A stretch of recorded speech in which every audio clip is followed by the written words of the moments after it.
Salut les wargamers et les wargameuses, bienvenue sur Noodle Wargames, moi c'est Noodle, et aujourd'hui on se retrouve pour une nouvelle vidéo, un nouveau format, encore un, je les mets en place petit à petit sur la chaîne. Ce nouveau format en fait il va venir parler de l'histoire du wargame, en vous présentant des personnalités ou des entreprises liées au monde de notre hobby. C'est toujours intéressant de connaître un petit peu l'histoire de notre passion et de voir comment tout ça s'est monté, comment tout ça a évolué, et aujourd'hui je vais vous présenter le parcours des frères Perry. Alors les frères Perry, ce sont deux personnalités que j'admire beaucoup, donc j'espère que cette vidéo va vous plaire. N'hésitez pas en commentaire à me dire justement si cette vidéo ou ce type de vidéo vous intéresse, et si vous avez des suggestions d'autres entreprises, d'autres personnalités, d'autres créateurs à me proposer, n'hésitez pas, j'ai déjà une liste, mais c'est toujours bon de prendre les suggestions. Donc voilà, je vous dis à tout de suite.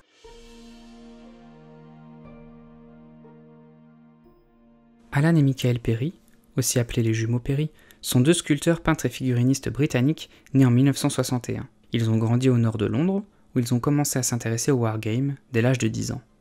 Passionnés d'histoire, ils sont devenus au fil du temps des collectionneurs d'objets militaires jusqu'à faire partie de différents groupes de reconstitution.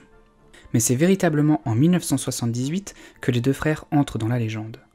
Cette année-là, Games Workshop fête ses 3 ans d'existence. Ian Livingstone et Steve Jackson, les fondateurs du célèbre studio, cherchent alors des sculpteurs de figurines afin de développer une gamme de miniatures fantastiques.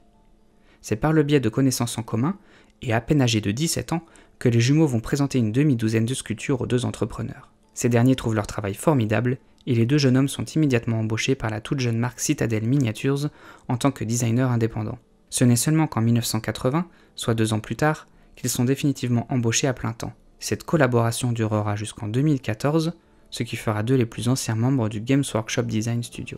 Ils sont à l'origine de nombreux modèles pour la célèbre enseigne et ont travaillé sur à peu près toutes les gammes distribuées par la firme durant cette riche période. Warhammer Battle, Warhammer 40 000, Mordheim. Ils sont également les fondateurs du département Warhammer Historical, pour lequel ils ont travaillé sur les 4 premiers livres auprès de Jervis Johnson et Eric Presley. En plus de travailler pour Games Workshop, ces derniers ont collaboré pour la marque Wargames Foundry avec le développement de nombreuses gammes complètes, comme la guerre d'indépendance américaine. Ce n'est que récemment qu'ils créent leur propre société, sobrement intitulée Perry Miniatures, et consacrée quasiment exclusivement aux figurines historiques à l'échelle 28 mm. Leur entreprise compte désormais des gammes très variées, concernant différentes périodes de l'histoire, samouraï, guerre d'indépendance américaine, guerre civile anglaise, guerre des 2 Roses, guerre napoléonienne, croisade, Seconde Guerre mondiale sur le front méditerranéen et j'en passe. Leur réputation n'est plus à faire, notamment depuis leur collaboration sur la gamme liée au Seigneur des Anneaux pour le compte de Games Workshop. Très impliqués dans ce projet, les deux frères se sont liés d'amitié avec Peter Jackson, le réalisateur de la célèbre trilogie. Ils ont en effet partagé avec le réalisateur leur goût pour l'histoire et pour les figurines de wargame. Cette amitié leur a d'ailleurs valu d'être présents dans le 3e volet de la saga en tant que Rohirrim lors de la bataille des champs du Pelennor. Aujourd'hui focalisés sur le développement de leur entreprise, les liens tissés avec les anciens concepteurs de chez Games Workshop, comme Alessio Cavatore, leur permettent d'utiliser leur propre gamme de figurines sur des règles de jeu conceptualisées par leurs amis, comme Black Powder, édité par la marque Warlord Games. Très actifs sur le réseau social Facebook, ils partagent régulièrement les productions en cours de développement, ainsi que leur propre partie de wargame, toujours superbement photographiées. C'est d'ailleurs avec un soin tout particulier qu'ils éditent leurs photos, ajoutant un peu de fumée, cachant les socles, de manière à faire de chaque scène de bataille un tableau vivant. C'est un bonheur renouvelé chaque fois qu'un rapport de bataille est publié sur leur compte. Les frères Perry sont de véritables artistes, sculptant toujours à la main, avec une précision et un sens du détail extrêmement pointus. Cela est d'autant plus fascinant qu'en 1996, Michael a perdu une partie de son bras droit, celui avec lequel il sculptait jusqu'ici, lors d'un accident de chargement d'un canon, alors qu'il participait à la reconstitution historique de la bataille de Crécy. À l'aide d'une prothèse spécialement conçue pour lui, il a appris extrêmement rapidement à se servir de sa main gauche, afin d'exercer à nouveau son travail de sculpture. La première figurine commercialisée après son accident est celle de Repense de Lyonesse. L'aura obtenue grâce à leur travail pour Games Workshop, notamment sur la gamme du Seigneur des Anneaux, font des frères Perry des références dans le domaine de la sculpture de figurines historiques. Passionnés, leur art aura toujours été au service du jeu.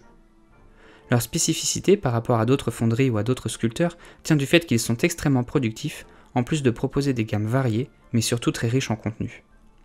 Et cela s'explique parce qu'il est pour moi la plus grande plus-value de Perry Miniatures, les kits plastiques.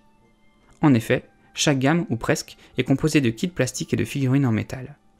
Les kits plastiques représentent généralement les troupes les plus emblématiques ou les plus représentées sur le champ de bataille, tandis que les figurines métal représentent les corps des combats plus spécifiques. C'est d'ailleurs l'entreprise Renedra, spécialiste de l'injection de plastique, qui s'occupe de ces kits. Le résultat est tout simplement bluffant. Chaque boîte contenant un nombre impressionnant de figurines, des blessés également pour servir de marqueur de jeu, et surtout de très nombreuses options afin de garantir un maximum de possibilités de création, le tout pour un prix très abordable.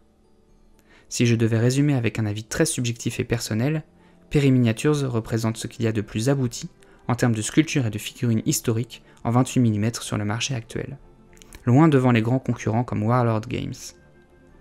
En plus d'avoir une histoire personnelle particulière avec leurs anciennes sculptures, j'ai grandi et vieilli en étant toujours accompagné de leurs figurines. Elles sont encore présentes dans mes souvenirs d'adolescent et je suis ravi aujourd'hui de pouvoir continuer à admirer leur travail et surtout continuer à en profiter et à le partager. Car c'est bien là la force des frères Perry, continuer à nourrir notre imaginaire et notre passion du jeu. C'était Noodle, prenez soin de vous, tchou.